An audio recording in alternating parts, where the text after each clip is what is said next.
What is going on, people?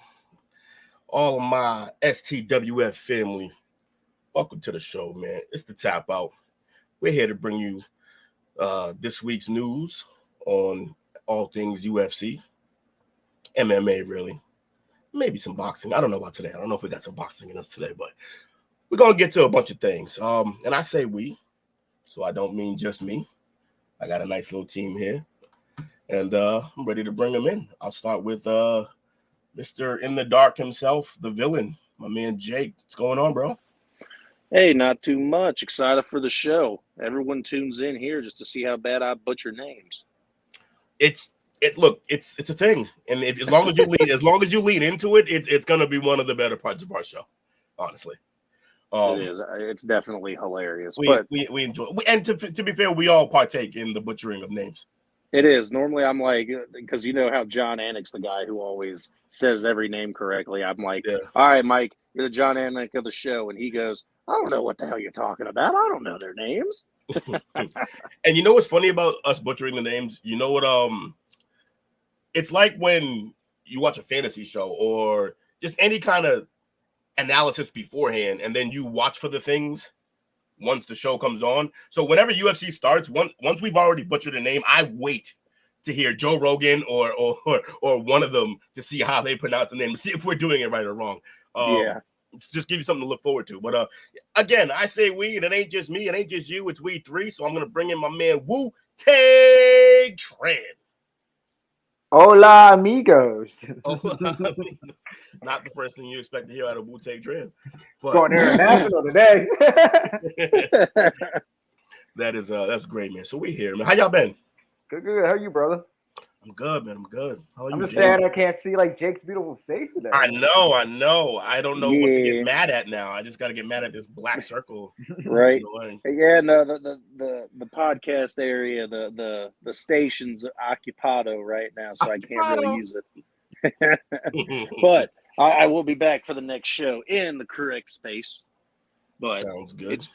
It's been a week, but we've got some fun news topics, and well, you don't get to ever really pick what we start off with first in the news. So which do you want to talk about first? Well, it's typically because I'm not paying attention to the list, and but I am today, so I'm glad you called me out this time on this. All right, you know what? I think we'll save. So we got the two news topics. I think we'll save the best for last, or at least the one that I think has more legs. Let's go with the press conference first. Sounds good to me. Jake. Well, I guess I'm going to go ahead and start off with like the easiest part. Obviously, I think anyone that watched the press conference, which was 100. What up, dog? My man, watching the show, we appreciate you, brother. My man, fresh off a win too.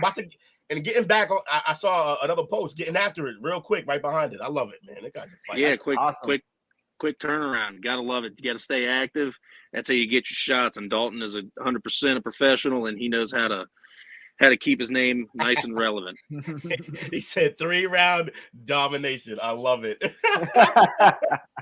It beat him like he stole something. Let's go. Keep it going. Right. Yeah, I need him to. Oh dang, 2 weeks out. 2 weeks out. My man, he's not playing, bro. I'm trying to tell y'all, man, this man is not playing. What up, Chris? I need him to get back up to Covington. Me and Mike need to go to a live. Yeah, we gotta see that, man. I got catch it. If he ever has a Boston match, I gotta go catch that for sure. Man, no time for a cheat meal. This guy. Oh no, he ain't cheating this week. No, my man's on a strict diet. Get back after it. Absolutely. Did you two happen to catch the press conference? I caught like the tail end of it, like the whole like Sean Strickland going in on him with the whole China comments. Like I just thought it was entertaining, you know. Yeah. You know, right. maybe I could play a little. I'm gonna see if I can play a little excerpt. Actually, I'm gonna while you talk about it. I'm actually gonna go ahead and try to find a short of it and send it to you, and then we can get it up from a YouTube link. Right. But it was kind of like the start off. So if anyone doesn't know, Kai Kara France. 161 on Tuesday, 152 right now. He got some donuts.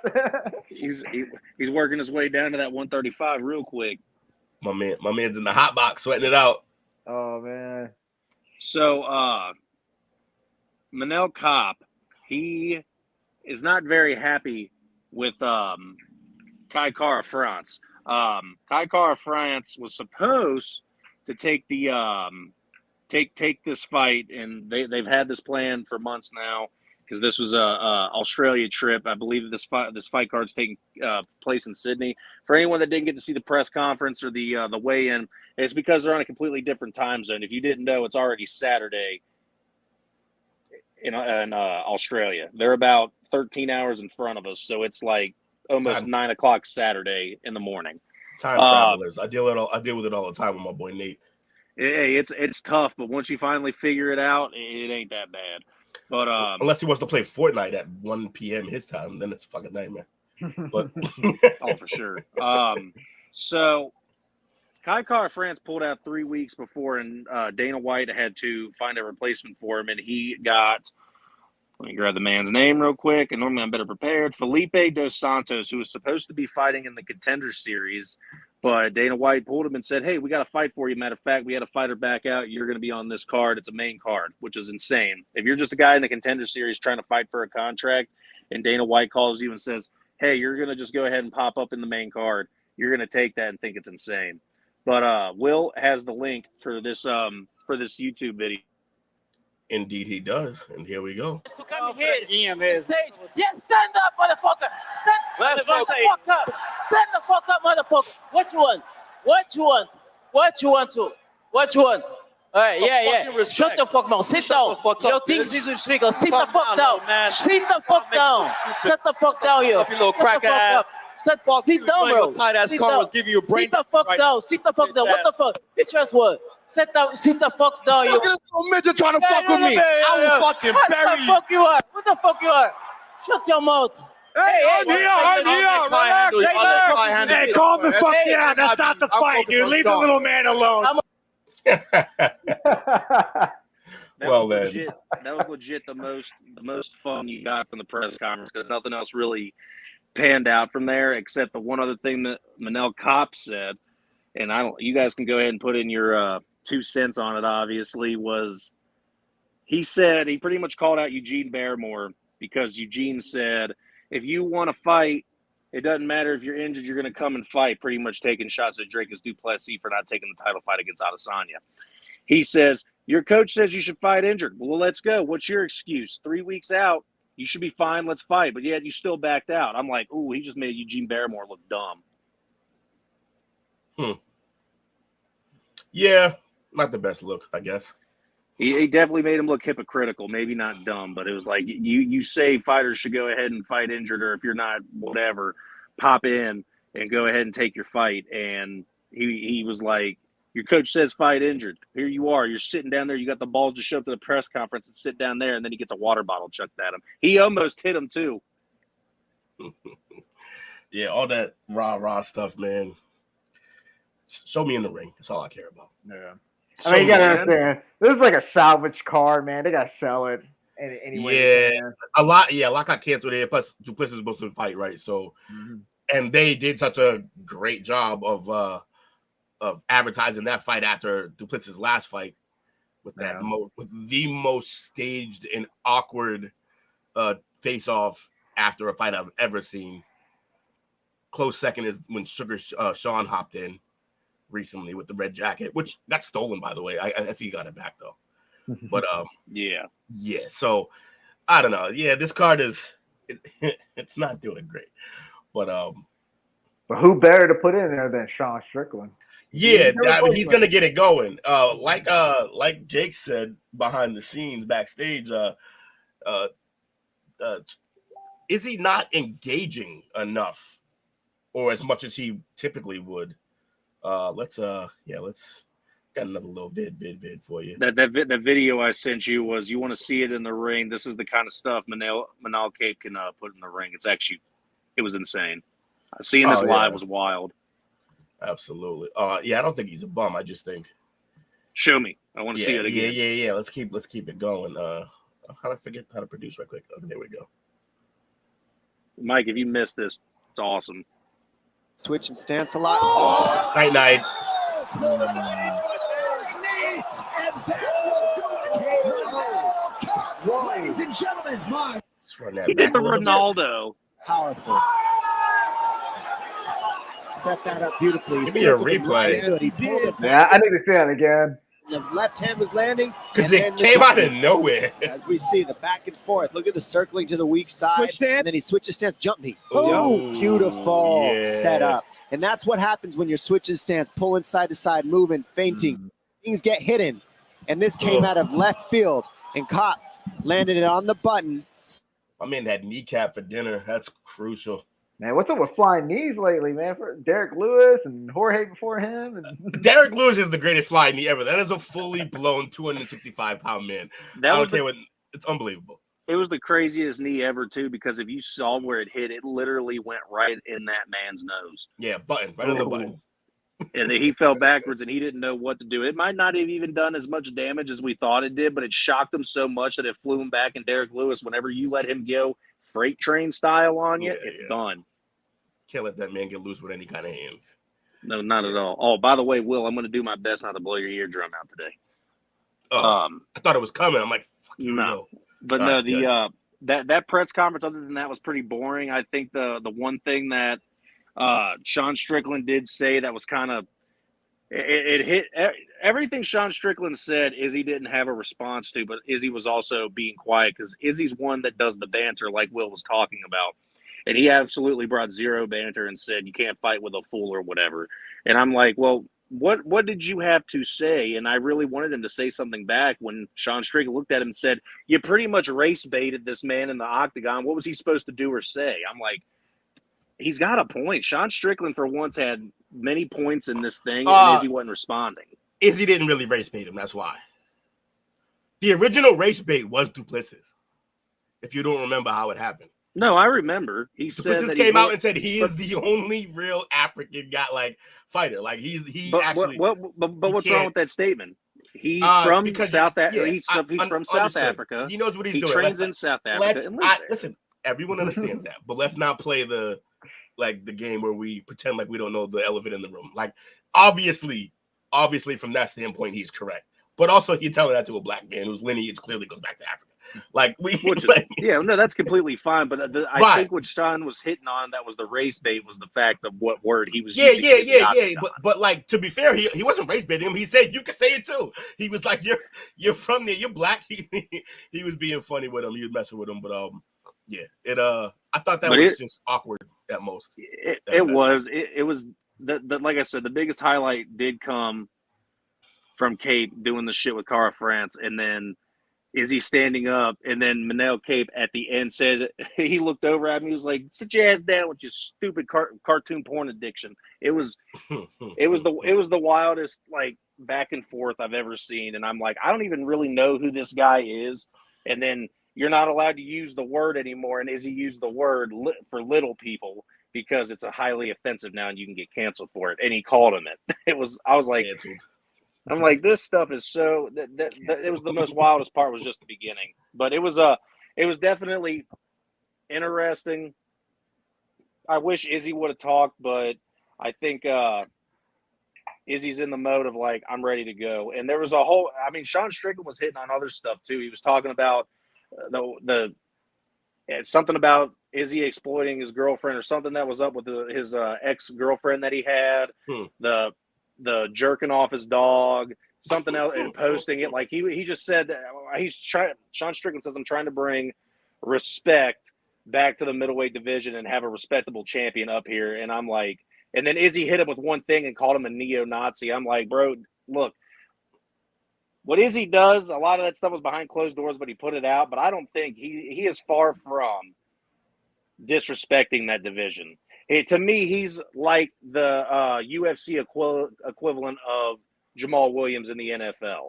You're allowed to bring both of these worlds together of liking anime and liking sports and bring them together because we all want to be together. Because back in the days of, like, say, you two going to high school, you were a nerd, you were a loser, you got picked on if you liked anime, and it was about the guys that like sports. Now, in my day, when I was going to school, it was cool to like anime and watch anime. We had an anime club at school. We talked anime, and then sports were kind of on different spectrums. There was just two different sides. And now you got people trying to bring them together. And it's like, These guys are cool. I'm like, Sean Strickland, you've done some questionable shit. It'd be like having Colby Covington as champion saying the same thing. Yeah, the anime club wasn't filled with nerds at all. Man. Everybody's a nerd these days. Who isn't Yeah, a nerd? that's what it is. It's more that we're all just.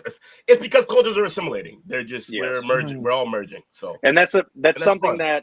that's something who an old coworker of Mike and I used to say. Mike and Ike's. They used to say, Nate. He was like, we're all nerds to something. He was like, you like football? Right. You're a nerd when it comes to football. You're just a nerd. He's like, me, Nerd, I'm a nerd. I'm a nerd when it comes to, I don't know, checkers. I love checkers and chess. I'm a nerd when it comes to checkers and chess because I know more about it and I do this and that. I'm like, everyone's a nerd to something. I'm like, fair enough. If you wear like designer clothes and beauty product, you're a nerd of Kim Kardashian. Yeah, or fashion nerds. Absolutely, yeah. Fashion nerd. Yeah. Kanye nerd. Jesus. Yeezy. Yeezy. Adidas ain't gonna do shit to me. Yeah, now my man's ass out on a boat in the middle of nowhere getting banned. That was the wildest freaking thing ever because I didn't even realize what was going on. I don't think anything was going on, honestly. It was weird. Just more Kanye news. Him creating a buzz. Him on Alex Jones was like the peak right there. Yeah, seriously. All right, so do you guys have anything else to add about the press conference? Just wondering. Nah, the presser really. was it was just entertaining. It did its job, you know. It did what it's supposed to do. Yeah. It was some seeds and try to promote a card that's, I'm not gonna say it's not exciting. It's just you promote a card and you get a card out when this was, I believe that they started promoting this card at UFC 290. And when you start setting up cards and you get people set up onto the cards, things are bound to go wrong. People are bound to drop out, and you're going to have to make some changes. And what seems like it's going to be an outstanding card and absolutely kill ratings ends up falling up a little bit short because of people who can't fight. But it should still be a very entertaining card. Yeah, I certainly hope so. But moving forward, we got our next topic, which is about the UFC 5 video game dropping, and I'm hyped for this. I cannot wait. They got the Rock Lee Adesanya. Yeah. That's fine that they use that. I'm glad. That's going to be that. That's going to be the deluxe edition game cover, and the standard edition game cover will have this right here. Yes, Volkanovski and Shevchenko on it. Two savages in the MMA world. Now, anyone knows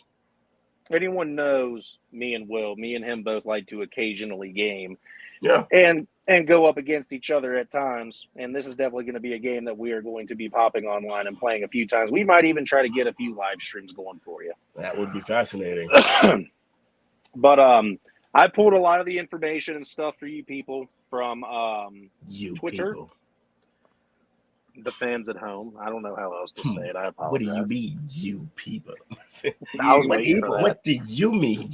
I purposely say you people just to get that reaction. I love Tropic Thunder. Great movie. One of the last of its kind. They could not make that now at all. Right. Man, that's a theme from the Jefferson. But Will, I sent you a picture to throw up. Unless you want to keep this up itself, we can do either way. I'll pull it up. So making me there are things you get when you pre-order the game, obviously, for just about any game that they release nowadays. If you go ahead and by the way, release date for the game is October 27th. Oh, that's pretty quick. Yes, it's good. They announced this game within the last month, Will, and they already got a release date for it. So hopefully there's not a lot of bugs, but for the standard edition, if you reserve it, you get the base game, 2 alter egos, 30th anniversary vanity bundle, online career mode XP boost ×5, and Muhammad Ali DLC character. It's so weird when they throw boxers into the UFC game, but I don't hate it, I guess. Well, yeah, I mean, just like, what was it, like 2 years ago when they put Isaac Frost in there? Yeah, I mean, what are we doing? Right. And then you got the deluxe edition, which you obviously get way more for. You get the base game, 3 days early access. You'd be able to get your game on the 24th of October. You grab Mike Tyson, Fedor Emelianenko, Muhammad Ali, the Bruce Lee bundle, who's been a staple in the UFC games. Always got to have Bruce in there. That I'm okay with. 4 alter egos, which I have not got to look into the game too much, but I know like just some basic things about it, but I'm really interested to see what these alter ego things are. Origins bundle, the 30th anniversary vanity bundle, and then online career mode XP boost ×5. Now, if you're going to do something like that, this online career XP boost, if you are selling the game and you're going to do a deluxe edition, and let's just say the regular edition for a PlayStation 5 has already been up $10. So now it's $69.99 just for a video game. If I'm going to be paying $100 for a deluxe edition, I think online career mode XP points ×5 should get moved up to 10. Like they've got to give you. They've got to get you a little competitive edge thing. Nah, you can't because competitive edge the people who can't afford to cry, you can't do it. You can't do it like that. Most games, when it comes to online, if it's competitive online mode, they're not going to give you that much of a boost over somebody who's not paying for the deluxe. The deluxe is all the other shit you get, but online you can't really. I mean, obviously, literally you can, but you shouldn't, right. Which is why they usually don't. My question is how they secure Fedor, man. Like, that's crazy. They got Fedor. That's amazing. I was just about to ask Mike about that. Like, how did that happen? It's like, dude, Fedor finally gave in, and it was like, fine, I'll work with you guys. Hate me now, 1-on-1. You guys don't think it's worth it? Wait, you guys don't think it's not worth it? I mean, it could be. Look, the games are getting pricey for sure. Also, I've learned with games like this, when it comes to the Mike Tysons, the Fedors, and Muhammad Ali, or just any like added characters, we all know those guys will eventually be in the game regardless. So I don't feel the need to buy the extra. It's to get them now, but I don't feel the need to buy the deluxe version. Also, I'm not gonna own the hard copy. I buy all my games digitally. So the cover doesn't make a shit. Like I don't give two shits about a cover either. So they really kind of lose a particular gamer like me with some of these. And so in my case, you're right, actually, Jake. In a case like me, yeah, I should get some more for the fucking for the deluxe version for the online game, because that is going to be where I spend most of my energy on the game or playing the game. So right. I'm like, what do I really care about the extra characters that'll eventually be in the game later on anyway? It's not like they're gonna never give them to me. They'll eventually just release them to everyone. No, yeah, and that's the thing. That's the cool thing about the UFC games. Whenever you got a fighter that's like a high up and comer type of guy, like when they were doing the big heavy UK scene thing, like you got there were 3 of them. It was Paddy Pimblett, Molly McCann, and there was another guy that made waves, and they put them all 3 into the game. They ended up there was another lightweight that got a lot of steam that they ended up putting in the game. That's how Duplessis got put in the game. And they just gave him for free. They went on ahead and they updated it, and they threw him in. But not only with just these extra little things coming out, and me personally, I am a deluxe fan, and I am a hard copy fan. I would definitely, for sure, end up getting the deluxe edition because it looks cooler, more aesthetically pleasing, and I do get the hard covers of games. Now, what you're seeing here on the screen is a new updated feature. So in old UFC games, the ref really wasn't prominent except for the face-off in the Octagon. This year, they're adding stuff to it. You get Herb Dean running in, stopping for TKOs now. Why they do my man Holloway like that? Come on. Yeah, it's a little disrespectful, but it is Volk, so I mean, you gotta let it slide. Yeah. It's the first thing I look for. Like, is that it? Better be Volk. Otherwise, no one should be pounding my guy like that. I mean, I think Ortega. No, I'm just playing. Yeah, you guys. He looked completely different when he left. But yeah, no, I like the little added things here. It's really cool. I'm a huge fan of this idea, being able to put the referees in there, running in there. I mean, just imagine Herb Dean doing that to a flyweight. They're going through the cage. Yeah, so we got some fun things going on, some fun little extras. I hope so. I hope they greatly improve the transition games and like the little mini games that were used for them. Don't get me wrong, we have a difference of opinion. You didn't like the mini games for transitions and stuff like that, but I liked them. I just thought that they made them entirely too difficult. Like even while practicing, I'm just like, yo, even in practice, I'm getting destroyed at these little mini games. There's no way that this should be like this. And then you get those. I play online, and most people stand up online. They just want to fight it out. I love that. But you get the random person who has figured out and mastered the mini games, and that was it. It was over. They get you down. It was over in seconds. And that cool. was So I'm glad you brought that up because I do have some news for you there, Will. Ooh, look at new this. on you. New. What's this? UFC only available on next gen consoles and not even crossplay. You think that will be a mistake? Might not have a large enough audience. Honestly, that's definitely a mistake. Now, here's the thing about UFC, why they can do stuff like that and it not be a huge mistake is because it's like Fight Night. What other competition is there? What other game can I play? It's almost like Madden. What other football game can I play right now? So like exactly. when you have the marker cornered like that, you can do stupid little shit like that. I'm sure they're gonna want to maximize their sales, and I hope they eventually bring it out for other consoles. But if they don't, yeah, that's a choice they make. But go ahead, Jake. No, I was actually I was looking into there was some kind of a reasoning, but I ended up not being able to find it. New on UFC 5 submission system.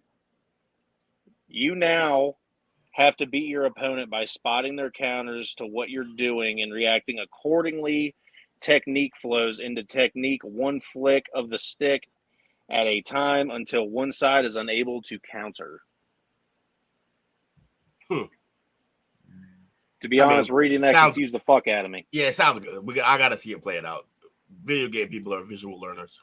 And before, in the previous UFC games, which I was never privy to because either I lost by KO or I won by KO, draws will be a thing in UFC 5 now. Oh, that's disgusting. I need to find the. We don't even like them in real life, let alone the game. Yeah, the draws don't belong anywhere except for on your bottom. So, yeah, all right. So here's the other details. Submission minigames removed, replaced by newly built system based on transitions. 8 regions on each fighter for bruising, cuts, and swelling. New cinematic replay for knockouts. Hopefully they go the old THQ style because I love those. Fighters can suffer broken noses, swelled eyes, and more. And then also added to the game, which I think it's actually really neat, and I would really have to up my game on it. But UFC 5 will have an online career mode. The mode will only feature created fighters and will see players fight one of 4 divisions and rise up in rankings to attempt to win a championship. Fights will be found via skill-based matchmaking. Hopefully. Now, the only problem with that is that there's a whole lot of people were saying that's a great thing and a bad thing because there's a lot of obviously modders out there that go out and junk their character up pretty well, and it's going to make it somewhat maybe impossible to fight unless they fully bug out the system when they start to notice them. But after, I don't know, I'd say 3 months of a game release, they stop really caring and just do regular roster updates type of thing. That's about the only thing they pay attention to. What up, Coach? What up, Coach? Man, threw the boxing glove up. I love it. Aww. But yeah, there is a beta, and I think I missed it. Yeah.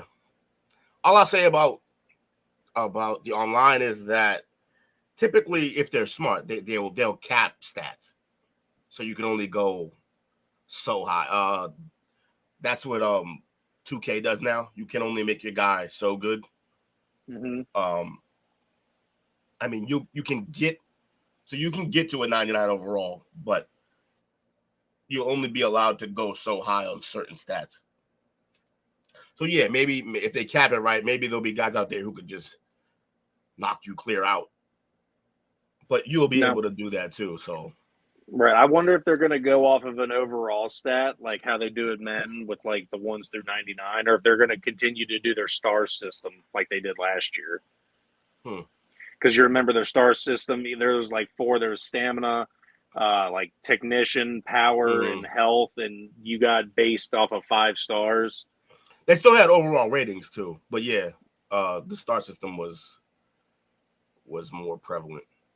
Also, ground and pound elbows will return in UFC 5, as well as new calf kick animations and new hit reactions. So it sounds like, here's the thing. They had a solid game last year. They've had a good run of the games in general. Yeah, me and you agree that last year's game was good, except for the mini game. Yeah. I hated the mini game. You said you were indifferent on it, but you didn't care or care not for it. I hated it. Yeah, I like the idea of using a mini game to do like a little mini thing that pops up to do transitions. What I didn't like is how difficult they made the shit. Yes, but it's whatever.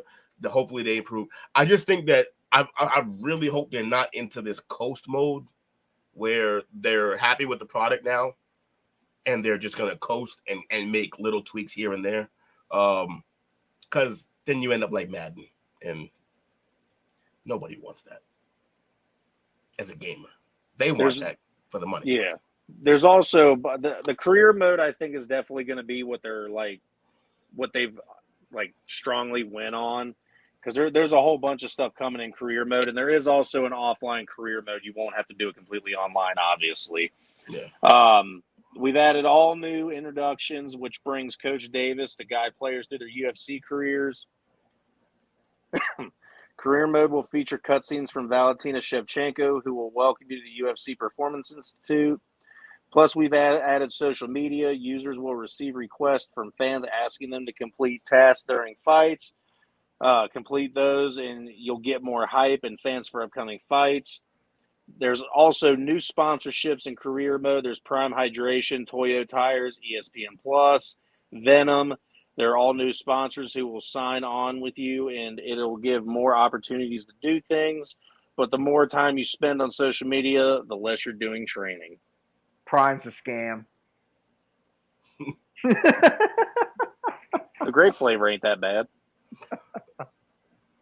He's about to make bank when he sells that, bro. I want to know what's up with this game styles too, because this Twitter page is saying we've added game styles this year. What game styles allow you to do essentially pick the way you want to play anywhere you want to play. What these type of styles are is basically a predefined set of gameplay sliders, or there's a simulation of game style you can apply to any mode in the game, and it will be much harder stamina, much more real impact damage. You basically do not want to get hit at all in that mode. That's real time, real clock as well. Sounds fun. And again, for those of you that did not hear earlier, this game is set to release on October 27th for the standard and October 24th for the deluxe. Put your pre-order in now, folks. Yeah, one day we'll be getting paid for a promo that long. Jesus Christ, we just push the hell out of this game, and they don't give a shit about us. No. Hey, it's not promoting or informing. I think we should get paid, yeah. Yeah. Show me the bag. But I'm definitely 100% looking forward to that game. I absolutely love the UFC games. I thought the Undisputed THQ versions from when I was in grade school and I think the first year of high school I absolutely loved. And then EA took over and tried to ruin another great sport and video game system and then made it a lot better. And I believe UFC 2 or 3 and 4 was solid enough to continue. And I think 5 is going to blow it out the water. I like the trajectory they're going. I'm just hoping they're not adding too much new shit in there to where the game's going to be completely different and you feel like you're playing something that's not UFC. I don't care what anybody says. Def Jam Fight for New York is the best fighting video game ever made. Untouchable. It was unbelievable. It's literally unparalleled. Hold up. What was the end of that statement, Mike? Best fighting game, period? Yeah, pretty much. Yeah. I don't know. I've always been a Tekken fan. Tekken's good. Def Jam was different. Just different level. Yeah, the problem is that there's too many versions of Tekken. What Tekken would you pick? Because if you... Oh, me personally, tag team. Yeah, see. Okay, yeah. No. Yeah, for me, it's Tekken 2 or just fuck off. The rest, but that's me showing my age there, and also the fact that I kind of stopped playing fighting games a little after that anyway. So I will be getting the brand new Tekken game. I'm looking forward to that. And if Coach was in here, he'd be like Mike Tyson Punch Out. So like, yeah. So disrespectful. It's not. Hey, Coach, my guy, he know that. He has said that himself. He brought it up during the video game bracket. Yes. I mean, that's my guy. But Coach never. I wouldn't necessarily say gets a lot of shit for his age, but whenever we bring it up, I'm like, hey man, no disrespect, but I'm just saying. which is literally what you say before being disrespectful. All right, so yeah, man, cop the game, don't cop the game. We don't work for them, but exactly. If you do I'll beat your ass. If you do cop the game, drop those if tags. If you're on game PA, yeah, drop those tags and maybe get beat up, or maybe beat us up. Who knows? Because that's a good idea. Me and you, let's get together and get with the gaming crew and tell them let's get us a little tournament set up. Yeah, honestly, as it's funny you say that because as you were talking, I was looking into what is the SCWF football tournament league that we're trying to do, and man, it's like wrangling cats in the dark, bro. Like we cannot get on the same page or get into the same time zone. Hey, look, I wanted to get in on that, but I feel like I'm everyone's way out of everybody's league, and I don't want to go get embarrassed. See, that's the thing about Madden is people talk way bigger than their game is. Like anybody saying that I'm great in Madden probably isn't all that good, to be honest. Because the good ones are playing somewhere and making money for it. Exactly. I went into our matchup and I looked at you and said, hey, I talk a lot of shit, but I'm going to lose. You didn't talk a lot of shit. All you did was second guess everything you were doing as you were doing it, which I started to feel like it was a mind game because, like, I'm like, oh, he's doubting himself in every move, but these things are working, so he's really just full of shit right now. It's supposed to be reverse psychology. Yeah, allegedly. And I fell for it a bit the first game, and then the second game, I'm like, yeah, I don't give a shit what he says. I'm just going to beat him into the ground. So we're going to move on to Mike's topic. Yeah, Mike, bring us home on the news. Almost made him fall asleep. So I know this has been teased about in the past, but I know it was like recently brought up again earlier this week. Rumored of like PFL buying Bellator. I'm not saying it's true or anything, but I find the idea very, very entertaining, you know. Let me see. Give me 1 second. I have the article pulled up here. But last I read was, yeah, they got funding from, let's see. Oh, sorry, forgive me, folks. Jake just flooded the page with his nonsense. I apologize. Do you, though? Do you apologize? Do you, Jake? Do you? Let's see. Probably not. Yeah, $100 million from SRJ Sports Investment, a company launched earlier this month by Saudi Arabia Public Investment Fund. But yeah, there's rumor going around that they might potentially be one of like the Bellator buyers. And if that is the case, like imagine like all the potential matchups they can have. Like I think like outside the UFC, that's some pretty potential big news. You know what I mean? Like imagine Kayla Harrison fighting Cyborg. I think that'd be like awesome. You know? Yeah, absolutely. And I told Mike earlier, I think seeing Francis and Ryan Bader would also be another fun matchup. I don't know. I figured this would be a good moment to like fanboy out a little bit. You know, some of the matchups. I think they need it. They need the competition. So, especially for Francis. Yeah, especially for Francis. Is he ever gonna fight again? Well, he is fighting Tyson in October. Tyson Fury. So they're actually doing that. This is so stupid. It's not. I don't want to see that one because I don't. It's not. He's gonna get his head knocked off. He's gonna get. Look, he can. He's a power. Like Tyson Fury literally just got finished with the whole Bronx Bomber series of a guy basically exactly like Ngannou's gonna be. A guy who can one-shot you, but just outbox him, which he can easily do because he's not a boxer like that. Yeah, this isn't gonna be not gonna be worth it. But of course, I'll watch because this is what we do. We watch these things. Exactly. I mean, there's plenty of marketable fighters in Bellator, and like how me and Mike have talked in the past, just about them not really being able to like promote their homegrown talent and just taking the UFC leftovers and saying these are going to be our guys. We're going to run these guys only, and it's just there just needs to be a little. There just needs.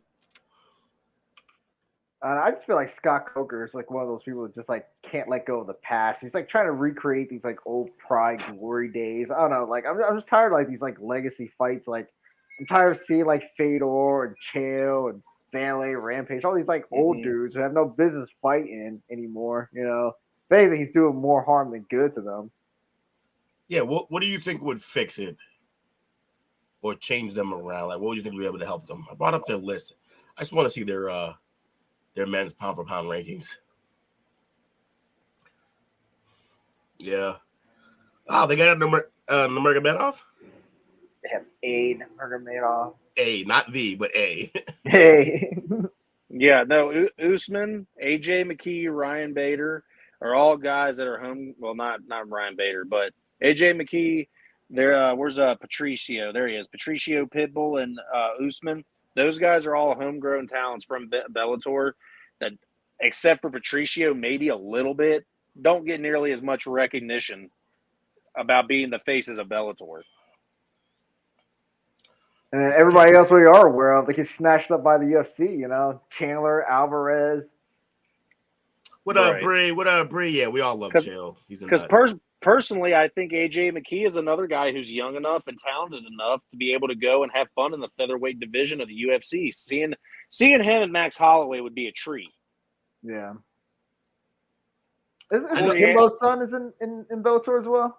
Correct. Yes.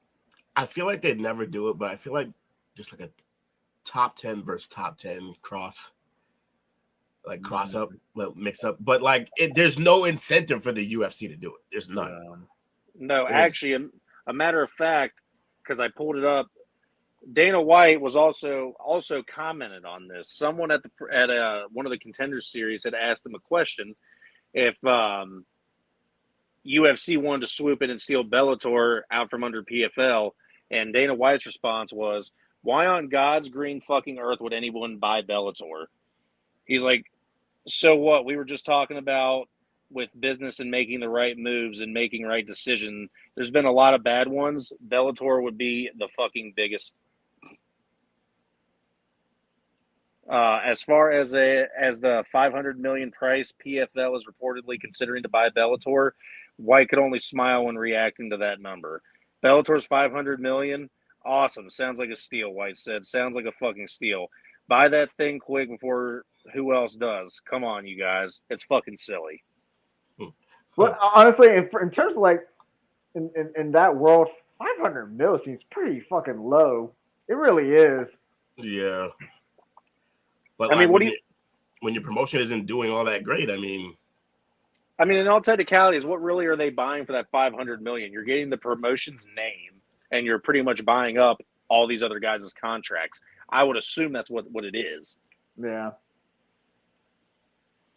Yeah, it's a business that if you play your cards right, you could turn it into something, but it's gonna be difficult. It's an uphill climb. Your competition is way ahead of you. So. Yes. Unless I can see like a WEC thing playing out where they go in, they'll keep the promotion going, it'll just be like under new management or something. Yeah. But I don't see that playing that out. They got their hands full. Right. No, and like pro wrestling and pro wrestling ways of like what recently happened with this, AEW had bought Ring of Honor because Ring of Honor had gone under. They didn't just buy their promotion and then bring all the wrestlers into AEW. They revamped it and brought Ring of Honor back, but it was under new management. But AEW had bought them, and they still run the shows, and they cross fighters over from Ring of Honor and AEW into the show and everything. I don't really think you can still find Ring of Honor and find it online to watch it or anywhere, but there's definitely the Ring of Honor Championship still going around and being defended on AEW pay-per-views. For $500 million, why didn't UFC just buy this and make it like their G League? Because Dana White wants nothing to do with Bellator. He should have just bought it, and then every time, like he could have slimmed down the UFC because didn't we talk about having like 400 plus fighters, which is way too much to begin with? He could have slimmed down the UFC to a more densely talented pool, like where it's more just like the best guys, and then anyone else just fight over here, like at his like baby sister Bellator that they would also own. He already has that. It's the Ultimate Fighter. Yeah. As I said that last part, like, yeah, he kind of already does that with Ultimate Fighter. Fuck. Well, exactly what they could have done is that if he was really that interested in buying it, or if he really wanted to, he could have scooped it up and then had like Hunter Campbell or someone take it over and be the main promoter over there. Also, I'd like to point out I'm muted everywhere, so I hopped on the tube. This is a hilarious insider for STWF people. She's she's a rookie member of one of the STWF fantasy football teams, and you get muted in all STWF platforms until you get a win.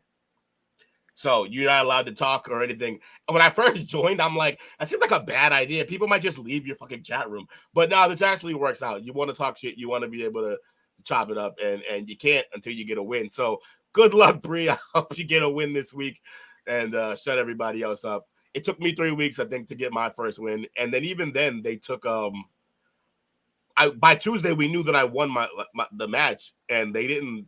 Unc was messing with me. He didn't let me start talking again until like Friday, I think it was. That's phenomenal. Yeah, Bree, I hope you get your first win too, because it's always nice having you up in the chats talking. Oh, she's already. See, I'm not supposed to. I shouldn't even play this. I'm breaking the rule by even putting this up. I'm going to put it up and I'll take it right back down. She said, so Tuesday? That's her running her mouth. I love it. Let's go, Bree. Did she play you first week too, Will? Nah, I don't think she play. Wait, does she play me? If she plays me, she better figure it out. I'm all the way down the developmental league. I'm in single A right now. Yeah, that's probably why you didn't get muted. Shut the hell up. You're not supposed to say that out loud. See, look, now you're snitching. It was 2 on Tuesday, and now it's you. Yeah, look, I don't think he mutes that lower league, man. It's like muting G League guys. Like, why? I feel so disrespected right now. I'm not even going to acknowledge that. Hey, join the man's league, bro. No, I'm good. You good? You good, Jake? Yeah, he's all set, yeah, man. I'm a little butthurt. All right, so is that why you're in the dark? Yeah, he's in the dark. Will, did you have any fantasy booking matchups between Bellator and PFL that you would want to see? I just want to see Pitbull fight like anyone in his weight class. Better competition for him. Yeah, actually, yeah, I want you to see him. Yeah, see him fight someone. Because literally the only person he had to fight was McKee.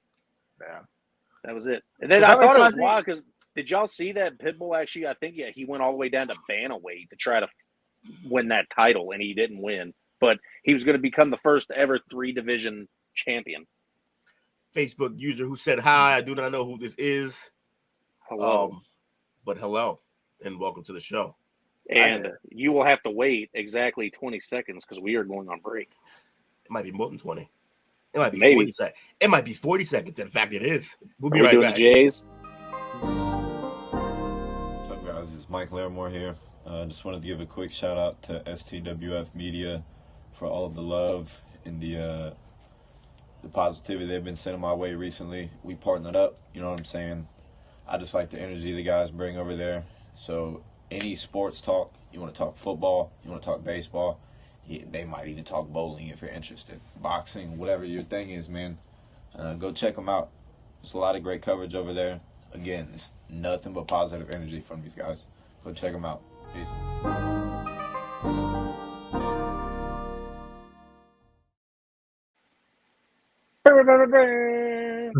We're back. I don't have it. I can't do it. Hey, a matter of fact, the funny thing is, I'm glad you played that one because we did talk about bowling on Tuesday. Hell yeah. Did we? Yeah, because I said that the 2 things that they didn't mention on Tuke's list was hay rides and bowling season. Huh. Things to do in the fall. Oh, yeah, we managed to slide in bowling somehow. Well played. By the way, I never knew what his shirt said, and I love his shirt. It said, my coach can submit your coach. That's phenomenal. Yeah, this is why Bree. I remember when we could say my governor can beat up your governor. Yeah. Now all our governors and presidents and everyone just falling asleep at the wheel. So, bro, hey, I just found that out too. Freaking Jesse Ventura absolutely fucking hates Hulk Hogan, and I love it. A lot of people hate Hulk Hogan. I hate Hulk Hogan. I hate him as a wrestler and as a person. He's such a piece of shit. Anyway, he's not great, and he wasn't really entertaining in the ring. Although for that era, he saved that era, but. Him and Yeah, Warrior and Andre the Giant, but that's Mr. Three Moves of Doom, to say the least. But anyway, we're stealing Tuke's show. That's his top turnbuckle show. We can't talk about no pro wrestling here. All right. I do what I want. Yeah, I like it. Will's the boss. He's the CEO of his own brand. All right. So that takes care of the news of the day. Who is this? That Tuke might have showed up right. This might be Tuke. I'm not sure. That would have been the best part. Oh, man. So we are moving on to the fight card. But before we go to the fight card and give you the breakdown of the fight card. Oh, wait. No, wait. We do the breakdown first. Now I feel stupid. All right. Oh. Will, you got the card by any chance? Does a bear shit in the woods? Absolutely. I mean, I shit in the woods when I need to. Oh, it's Dale. What up, Dale? What up, Dale? He said I shit in the woods when we need to. Yeah. Here we go. Leaves and The all. problem is, you got to be able to find toilet paper somewhere, though. Pine cone. Terrible. Ouch. Yeah, all right, so we're not going to go over the early prelim because, to be honest with you, it doesn't look that entertaining anyway. So, moving on to the preliminary card, we've got Nasrat Hekper, that thing, versus Landon. That thing, Hakparast. Elizabeth, it was the Hakparast. Nasrat Hakparast. And going against tough alum Landon Quinones. Quinoa. Looks like quinoa. The lightweight bout between Nasrat and Sam Patterson was expected to take place a week prior at UFC Fight Night 226. However, Patterson pulled out due to health issues. A replacement was found in promotional newcomer Landon Quintes, who had previously competed on season 31 of The Ultimate Fighter early this year, and the pairing was moved to this event. Wait, why is it like 156 and then 171 for the weight class? And it's a lightweight bout. That's a good-ass question, Mike. What the hell's going on with this thing? It says lightweight, too. This isn't no catchweight thing. Well, no, this is a lightweight fight. So he must have moved up. No. I don't know, man. I'm lost. And why his record? Why is Keanu's record? It's like, oh, no. Because he doesn't have a UFC record. Oh, okay. Gotcha. Okay, debut. We've got what 14, a bomb. No, I'm kidding. 14 wins and 5 losses for Nasrat. He is what's his last name again? I ain't saying it. He is 3-2. He is 3-2 in his last 5 fights. He's won his fights by decision and then also lost by decision to Dan Hooker and one Bobby Green. So he's been in the mix. Yes. A little bit. Fascinating. Next on the card, we have Jamie. I picked this as a fight to watch for, just so you guys all know, and I picked it because of his last name. Jamie Mullarkey. And, great. John Makdessi. He's also like 7 feet taller than this dude. Holy shit. 6 feet to 5'8". Yeah, that's rough. What weight division is this, too? Oh, it's a lightweight. Damn, that's a big-ass lightweight. What's the light? Is the lightweight? I thought lightweight was 155. Lightweight is 155. So he didn't make weight. No, 156. Championship weight's 155. Oh, okay. Jamie Mullarkey is 16-6 currently right now, and John Makdessi is 18-8. So these guys are practically in the same situation, trying to jump the card. We're going to go over this just a tad bit more when we get to the fights to watch for. Next, we have Jack Jenkins versus Chippy Marsakal. It might be Chippe, but I don't know. Yeah, Chippe Marisakal. Yeah. Damn, Will, I heard that little bit of accent you drizzled in there. Listen, I've dated a lot of Latin women, so I better get some of this right. You got to try this creme de la pepe. Mariscal. Very nice. All right. And the next fight, again, we're going to go. I don't know much about these two nerds, so we're going to move on. So we've got the featured prelim fight between Carlos Ulberg and Jung De-un. What? That's a stocky mofo. Daewoo Jung. Dang, 6'4" and 6'4". For a second there, I thought they looked alike for a second. Racism. No, I'm kidding. Look, I'm not gonna lie. I'm not racist. I just see it. Hey, look, hey, and to play off of Mike, I ain't gonna lie. That's a big ass Korean. That is a large Korean, honestly. That's a 6'4", 220-pound guy on a regular day. He should be playing on their basketball team, honestly. Yeah, no shit. His record is currently 15-4, going against Ulberg, who is 9-1. Carlos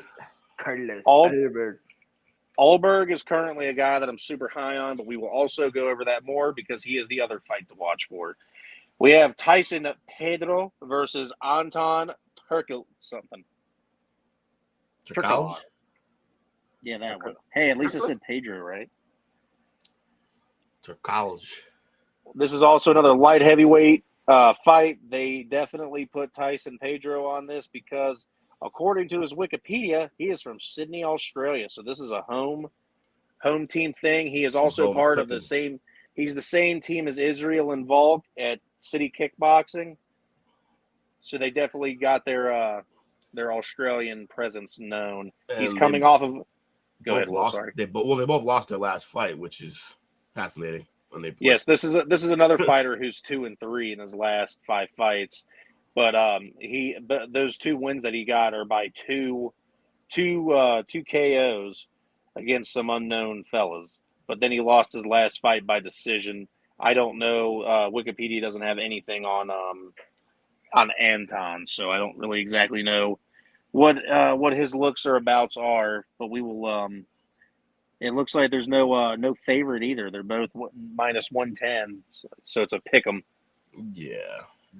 Next, we have a heavyweight competition, or we have a heavyweight bout between Justin Tafa and Austin Lane. One of these things doesn't look like the other.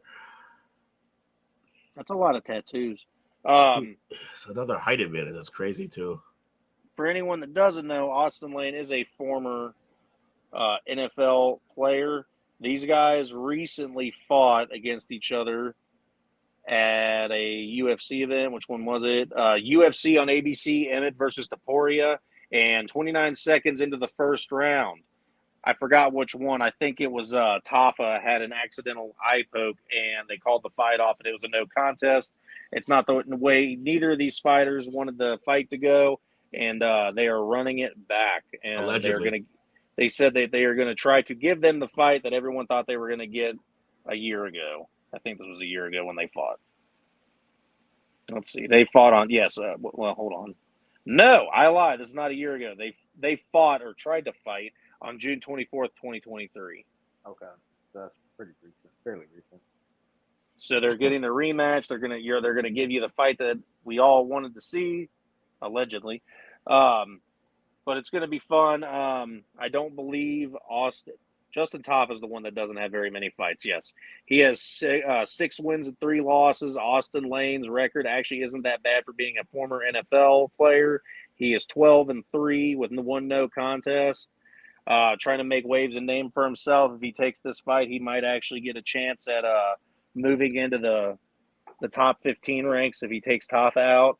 So looking forward to that fight for sure. Has he beat anyone though, or has he just been handed tomato cans the whole time? Austin Lane, it looks like tomato cans, but he was also. That. I wouldn't say tomato cans though, because he wasn't in the UFC at all for any of these. He won a Dana White's Contender Series by KO in the first round, almost a buzzer beater. In his first actual fight that he got after his contract, the eye poke happened against Tafa. So not tomato cans, Walmart employees. Got it. Yeah, pretty much. Pretty much the welcome to the club, Junior. All so right. Second, he's 2 fights in the UFC technically, and they're with the same guy. Yes. Next, he's climbing. He's getting there. We have a flyweight bout between Manel Kape and Felipe dos Santos, and we have on this one a flyweight bout between former interim UFC flyweight champion Kai Kara France and former Ryzen bantamweight champion Manel Kape was expected to take place at this event. However, Kai Kara France withdrew after sustaining a concussion in training. He was replaced by promotional newcomer Felipe dos Santos. Felipe Dos Santos was also supposed to be. Listen here, man. This isn't your statement. What happened? I was just messing with the last comment. Felipe Dos Santos was supposed to be on the Contender Series, either coming up or it was supposed to be last week or something. And they needed a fighter to step in, and I guess Dana White, he must have been on the Contender Series before or something, and Dana White was like, all right, look, we need a backup fighter. Go ahead and get in there. Obviously, we all know the flyweight division in the UFC has been a dying division way more than the heavyweight division, and it's few and far between to try to find good fights to come up with, and Felipe, I believe, is a really good replacement for him. Couple of debuts in this card, I'm noticing. Again, it's a salvage card, man. They're picking the scraps. Yeah. Oh, well. Sorry, I need Tui. Now we got the co-main event of the evening. Starting to sound like Bruce Buffer. Wow. Yeah. We have Ty Bam Bam Tuivasa going against Alexander Volkov. Now, as you guys know, I always like to pick the taller fighters because their reaches are normally insane compared to their opponent. You got a 6'7" Alexander Volkov going against a 6'2" Tuivasa, but everyone knows that Tuivasa's got cannons in those hands. And if Volkov overextends, this part, I wouldn't say that. That's a little bit of a reach, Lewis. I think that feels pretty accurate. If Volkov overextends and tries to reach for it, well, you could say the same thing about Tuivasa. I mean, he's still doing his thing. He's lost. Let's see. Tuivasa was relatively unknown until he completely knocked out. Where is it? Before he completely knocked out Greg Hardy, and then he had another mean KO of Augusto Saki, and then got that win against Derek Lewis. Had a lot of hype that got him all the way up to like ranked 5 or 4. And then he went against Ciryl Gane and got KO'd, and then went against the now current number 1 heavyweight overall and got KO'd by Sergey Pavlovich in the first round in 54 seconds. So how's he a gatekeeper when the only fights that he's really like the only real big fights he's lost are against 2 of the best? Sergey wasn't ranked that high then. After he beat him, he moved up. But he's also got losses to Junior Dos Santos, Ivanov, who I don't believe is in the UFC anymore anyway, and then Sergey Spivak, who also had just lost to Ciryl Gane. I mean, in terms of gatekeeping, 15-5 versus 36-10, one of those guys is not like the other in terms of gatekeeping. Yeah, I agree. He's more seasoned. He's older. Yeah, that's what gatekeeping is. You're still around, just fighting fights and keeping people away from getting above.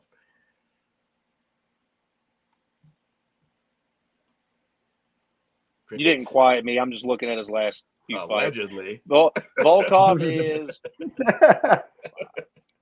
he's 5-2 in his last 7 fights. Tuivasa is I just obviously just said that. He's also 5-2 in his last 7 fights. So I mean they really did put together a stellar matchup of heavyweights for us, because I believe this is a 5 ranked versus a 6 ranked, or a 6 and a 7. So you're getting a cream of the crop of the heavyweight division going against each other, and both guys that have insane knockout power. So you can expect a really, really fun fight here. I don't think either of them is cream nor crop, but I can't wait to see Volkov. We're talking about the heavyweight division of the UFC, Will. That is fair. It's not great. And then next we have the fight that everyone looks forward to. If you're a huge Adesanya fan, or if you're a huge fan of the trash talking, you like the Sean Strickland here, this is going to be a fun fight. This is a fight that people have been wanting, because Strickland is one of the only guys that are, I don't know, Alex Pereira, Adesanya-esque type of fighters that can go and bang with somebody. So we'll see exactly. Sean Strickland, he's definitely a different cat. Have you ever seen anything about him? Or he did his when I forgot who his last fight it was against. It was at a UFC pay-per-view. They were following him doing the UFC. What are those called? Unplugged, or they do the YouTube things. It's the entire lead up week of the fight. This dude literally lives in an apartment with a bed, a refrigerator, and I don't even think he has a TV. He doesn't. He literally lives the most basic life, and he has an apartment and literally legit doesn't do anything besides train. Damn, simplistic life, man. Yeah, pretty much. You got Adesanya, who holds a record of 24 wins and 2 losses, with his only 2 losses coming from a non-middleweight division fight when he tried to move up, and then also his former ghost in Pereira. And then Sean Strickland is currently sitting at 27-5, which is a very, very respectable record, beating the likes of Jack Hermanson, Uriah Hall, Christoph Joko, and yeah, that's about it. He obviously got absolutely obliterated by Alex Pereira. Off pretty quick. And then had an absolute banger with Jared Cannonier and lost it by decision. You could have went either way with that fight. And then he's on a 2-fight current win streak against some guys you can say that you really don't know because it's true. But he got his title fight pretty much because Dracus du Plessis obviously could not compete. Shut up. Yes, sir. No, not you. Oh, sorry. Lewis. Izzy ducking du Plessis? Yeah, I guess. Being honest with you, I don't think either of those two are ducking each other. Not wrong. Yeah. Du Plessis he's been in bangers. Like the last 2 fights that he had were against absolute dogs, and they both went to the decision. And du Plessis is a guy that likes to take damage. He obviously knows that his stock is high now, and that's who the UFC wants to put against Adesanya. So why wouldn't you try your best to get in tip-top shape, in your best position that you could to go against a title fight against the guy in the magnitude range of Israel Adesanya, who is anywhere in the top 3 middleweights of all time. So I'm not mad at du Plessis for having to take a break. And honestly, if you guys wanted to talk about, middleweight goats, it's definitely Anderson Silva at number 1, and then Adesanya or Rich Franklin at 2 and 3. Yeah, I can't argue with that. Yeah. It's tough. It's tough to pick between the two because those two are both incredible in their own ways. And what was it? Rich Franklin couldn't beat Anderson Silva, but Adesanya beat Anderson Silva, but it wasn't a prime Anderson Silva. Yeah, that guy was fucking washed at that point. Hey, but to be fair to Anderson Silva, man, he hung in there. He did. That's what I'm saying. Like, he was washed and still didn't get destroyed. I mean, he lost significantly. And I think it could have been a much more interesting fight, but Adesanya was definitely playing the safe game because he knows how dangerous Anderson Silva still is. Well, I think there's a respect factor too, man. I'm sure there was a part of him that was kind of fanboying too. So, 100%. Izzy and Jake Paul, both dudes with wins against Anderson Silva. Not wrong. That's a wild fact to throw up, but it's true. But all right, that's the card. Now we're gonna go ahead and talk about the 2 fights to watch for. Do we have to? I mean, do we have to? So who are they? Look, I'm gonna being honest with you. We have absolutely scraps to pick from on fights. I literally picked Jamie Mullarkey because of his name. Yeah, which means we don't really need to get too in depth. I think we could just how long we've been on here? We've been doing this. We put together a nice little show. We can just make picks, honestly. That's fine. I just want to let you know, Jamie Mullarkey and Makdessi, they are both. One's 18-6, one's 18-8. These guys can absolutely they're probably just going to bang each other's lights out. That sounded really weird. But expect a fun fight. The only difference is you probably got a reach advantage because it's a 6 foot going against 6'8". They both got the same record. Whoever wins is probably going to get a chance to crack the top 15 in their respective division. The next one in the light heavyweight division, obviously, Carlos Ulberg versus Jung. I'm a huge Carlos Ulberg fan. I was happy he was on the card. That's why I kind of picked this fight. Sorry for any, favoritism picks there, but Carlos Ulberg. It's part of the show. Yeah, I believe is no, don't say it like that because that makes it seem bad. He's it is what it is. He's 4-0. Someone's getting police. Oh shit, that's my window. I didn't think you guys were able to hear it. My bad, y'all. Nah, it's just fun. Carlos Ulberg is 4-0 in his last 4 fights, 3 of them by KO, 1 by decision. He started to be a staple on pay-per-views, and I believe it. Damn, why'd I do that? Oh wait, no, I got Will's computer. I'm going to go off of that. Just be looking forward to this fight. It's the featured prelim. You'll be able to see it on ESPN Plus. Obviously, they'll probably even have it on cable for you. Fellas, do you guys want to do one more break before we make our picks, or are we going to go into the picks? Yeah, we could take it. We could, you know what? Just shout out our guy right quick. Hold on, let me find it. Be right back. Hold on to your We'll be right back and do some picks. Little J's Donuts and more. Located in Harahan at 1301 Hickory Avenue. Come in for donuts, savory breakfast, king cakes, and more. Check us out on Facebook at Little J's Donuts or on our website, littlejaysdonuts.org.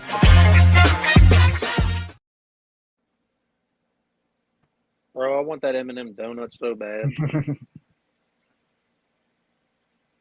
Alrighty. Ready for our picks, boys? Time to get picky. Go down to the beginning of the prelim card. I got you. What we got? Yeah, don't got you. There we go. All right, I'm not even going to attempt to say his name, but that's who I'm picking because I did not like Landon Quinones. His name's hard to say sometimes.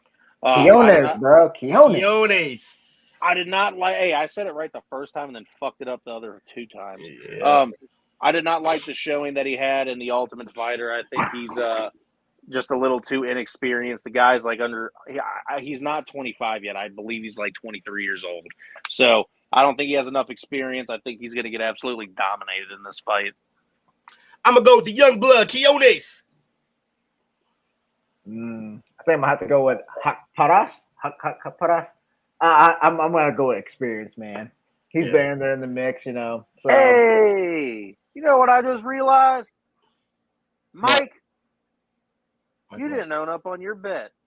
What bet? He didn't lose. Yes, he did. He was last place. On what? I thought we all tied. No. Yeah, 92 card. You said we didn't tied. tie. No, me and Will had the most right. You had 3 right. But Will got the main event right, so he got to pick it, meaning you had to wear the headband Akatsuki style. We'll get him. We'll get him next time. Okay, I'll get it next time. Yeah. That sounds good. Now, if you go ahead and you lose this card's bet. No, we're not. I'm not betting on this trash-ass card. It's got to be a staple. We got to keep it going. It's a tradition now. All right. Anyway, next up. Hey. You didn't I was trying to start something. You didn't honor a bet at DHL because you owe me like $40 on a couple fights there too. What are you talking about? I feel like that's false. All right. Next, we got JD Mullarkey. Yeah. I don't forget too if I owe money. Right. No, I don't. Hey, if I owe you money, you tell me. You shoot me the freaking message and I'll figure out a way to get it to you. Jamie Mullarkey versus John Makdessi. I feel bad picking it against my fellow Canadians, but I'm going Jamie Mullarkey. God, Israel Adesanya over here. Now you're Canadian. No, it's a run-on joke. Ask Will all about it. I'm wearing my Blue Jays hoodie right now, actually. Oh, yeah. Coach, I've been getting called out all week and snitched on. Will did it earlier. Did it Tuesday. Now Mike's on it. It's a thing. Hey, stop having so many skeletons in your closet, bro. I ain't got no skeletons. The only skeletons I got are the ones people feel like dragging out that I forgot about. Hey, don't throw rocks as you live in a glass house, buddy. Yeah. Who you guys got in this fight? Yeah, that's a good question. Who you got? Yeah, man, you like the name. Both lost their last fights too, man. It's hard. Yeah, it's like there's not a lot to feed off of with these bums here. No, I'm gonna go with Mullarkey. He has the size advantage as well as he's more of a knockout guy, and hopefully they're gonna just fight it out, and I think he'll get the dub there.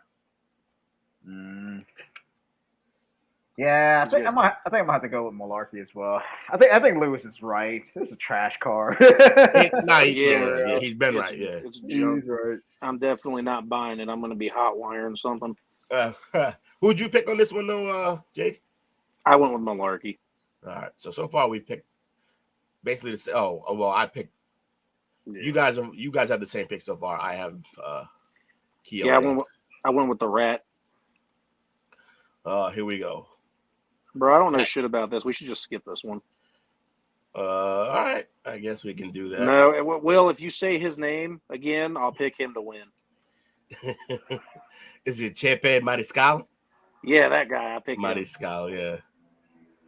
Yeah, I hate Jack Jenkins as much. This is terrible analysis, but yeah, I think I'll go with Chepe. Man, they're so like evenly matched. Like... Yeah, they're both equally not impressive. Oh my god!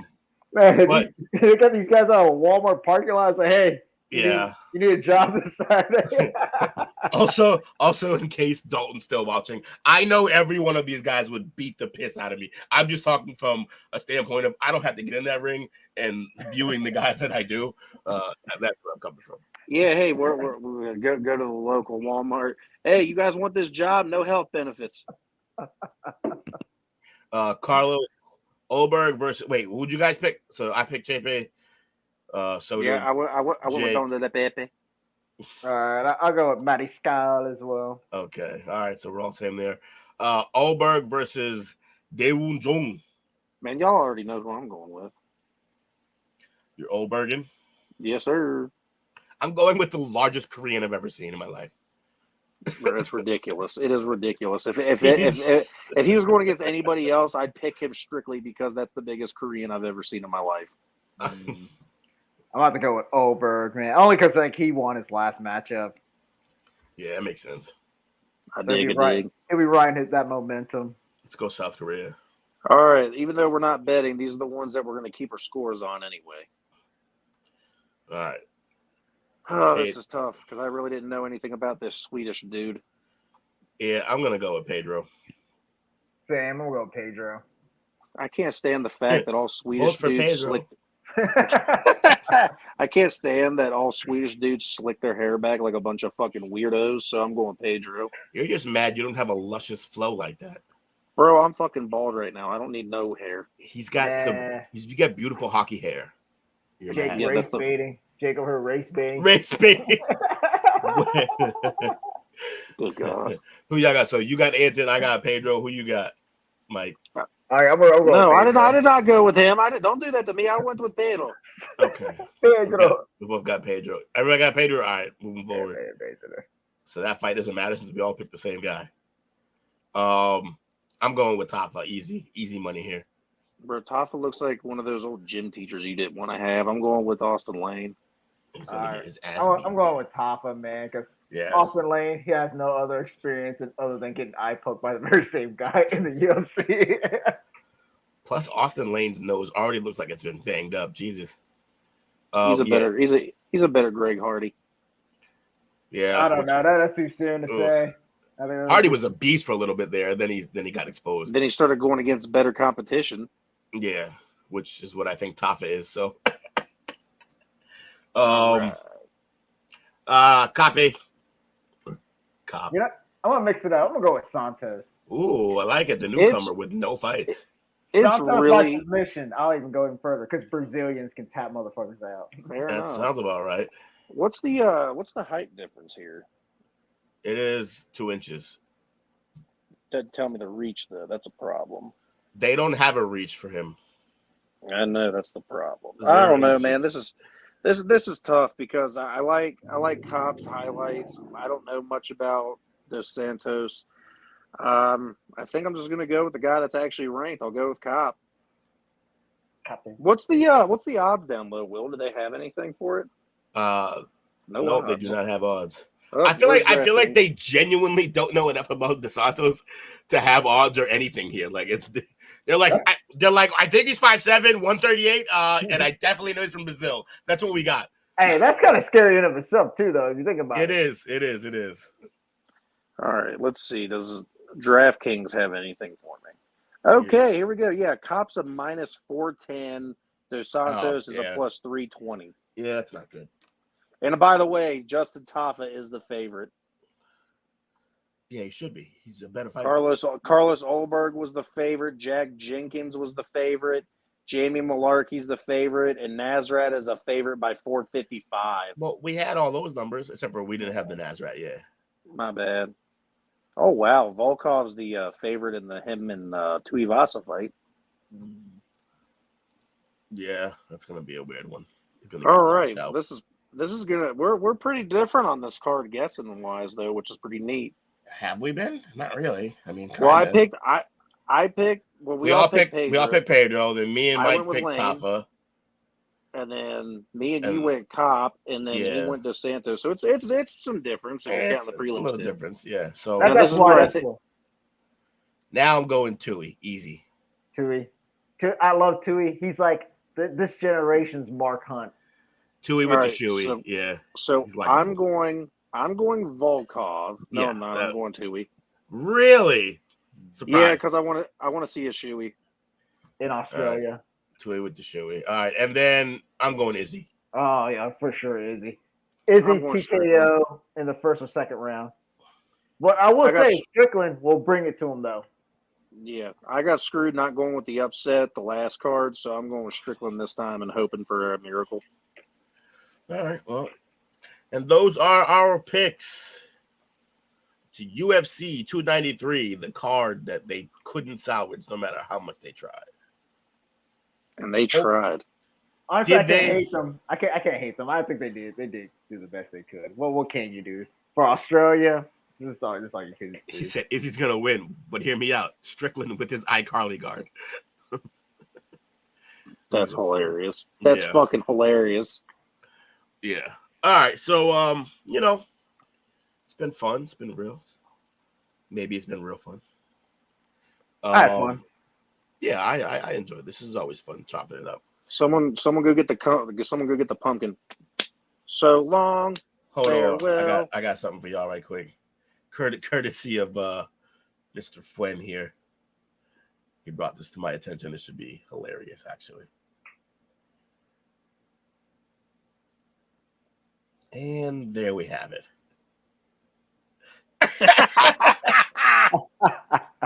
That's incredible. Take a screenshot of that and send that to me. It's been sent to me. I'll send it to you. Harper, look at this. This is hilarious. Harper got a good laugh out of that. Yeah, that is fucking rich. Okay, you got to see it. What are you doing? Get your big head out of here. You'll get the iPad when I'm done with the podcast. But yeah, so that's what he's up against. That's hilarious. I thought honestly he was talking about when Carly grabbed what's her name, Shelby Marks' leg and was on the ground. Don't hit me! Don't hit me! Oh, okay, I see what you mean. Yeah, that's funny. Yeah, look, I was a kid when that was out. Don't judge. Lewis, for the MVP, appreciate you. For the MVP of the chat. Forgot how to talk. This has been fun. This has been another exciting show of the Tap Out. And we will be. What's next week? Anybody? We can preview. What's next week's fight night? Give them a little hello. Let's see here. Fight night. Oh, Grasso versus Shevchenko 2. That's the next one. Oh, why is that on fight night? And then they put this is a card. They're doing shit backwards. Yo, hey, I'll take that. No, dude, that's a free fight freaking Saturday. Free title fight. Let's go. Kevin Holland's on the card. Oh, that's such a good fight. Dude, this card is going to be nice. Yeah, see. Alexa Grasso versus Shevchenko. Kevin Holland versus Jack Dale Medellina. Hey, don't worry. I'm pulling it up right now so we can take a look at this. Jr. Oh, my God, that's such a good fight for those two. Kevin Holland. Oh, that's going to be fun. This is going to be This card is infinitely better than That's outrageous. Mile. That is outrageous. Oh, they saw all the Mexicans on this card. Yeah. Homegirl don't even got a picture. She is a created player. Holy shit. Wait, what's her name? Josephine? They got a Wikipedia for her. Nuts. I saw that too. Oh, hey, Will, that'll pique your interest. Mixed martial arts record, 6 wins, no losses. Kickboxing record of 25 wins and 5 losses. This is a 27-year-old from Stockholm, Sweden. Might be a bad bitch. Yeah. Oh, she needs to take a picture and send it in. What's going on? Well, here. Let's take a look. I don't need to see it. I'm just saying she needs to do it. What's her last name? Knutson? Yeah, you missed out. You were reading facts that no one cared about this woman when we were making this joke already. Now I feel behind the 8 ball. And then Josh Freeman looked like a discount Corey Sandhagen. Oh, man, yeah. Where is he? All right. And they got all the Mexicans on this card. Yeah, they did. All the Mexican and Mexican Americans on here too. Tracy Absolutely. Cortez. Yeah. Alex Reyes. Wait, Reyes is on the card too? Alex Reyes. Yeah, dude, Terrence Mitchell and Raul Rosas Jr. What a fight. That's a good fight to throw together. He has such a punchable face, Raul Ross. No, it looks like that face has been punchable already. Yeah. But yeah. Brought to you by Punchables. Get to watch my guy Holland go. He turned around quick, didn't he? Nah, he's always been like that around. Yeah, he's always been like that, yeah. I'm surprised Jack Della Maddalena isn't on this card this weekend. I know, right? But yeah, that's the card. That's gonna be fun. So that's what we'll be covering next week. Yeah, and we'll cover that next week as well as check back into what happened to this trash card. Yeah, for this week. But listen, folks, it's been great. Thank you all for joining us. I appreciate you all. We will, like I said, we'll be here next week, and y'all have a wonderful weekend. Shout out to Will's Fit. To who? I said shout out to Will's Fit. Oh, appreciate you. You always come in with fire fits on Fridays for the tap out. You know, I gotta represent a little bit. Also, I had to hold my city down, Boston all there day. You go. But yeah, tune in next week. Tune in. Yeah, same great time, same great channel. We'll be here. Yeah. Like, share, subscribe. We appreciate you all, and we are out. Bye. Find this podcast and others on STWF TV, the Podcasting Network, wherever you get podcasts.